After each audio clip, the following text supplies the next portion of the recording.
Hi అండి. ఇప్పుడు మేము చూపించే రెసిపీ ఏంటంటే నెల్లేరు కాళ్ళ పచ్చడి అండి.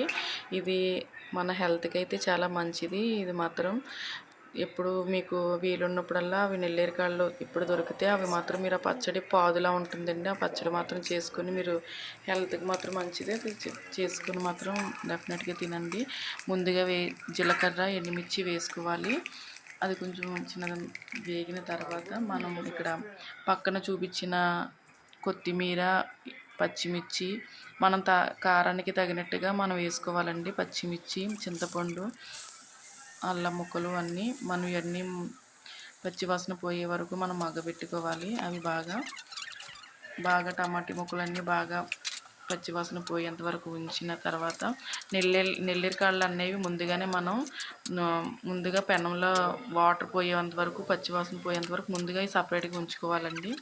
దాంట్లో మనం ఇప్పుడు పసుపు,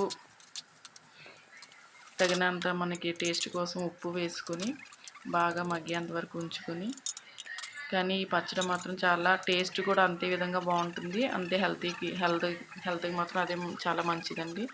దానికి మనం టమాటీ వేసుకున్నా దానికి చిన్నది మాత్రం చింతపండు, వెల్లుల్లిపాయ అన్నది కొంచెం వేసుకొని మన పచ్చడి అన్నది ఘాటుగా మనం మిక్సీ చేసినట్లయితే చాలా టేస్ట్గా ఉంటుందండి. దానికి పోపు మినపప్పు, జీలకర్ర, ఎండుమిర్చి, కరివేపాకు వేసుకొని వేసుకొని మంచిగా మనం పచ్చడి ఇంకా పోపు వేపేసుకొని చేసుకోవాలండి. చాలా టేస్ట్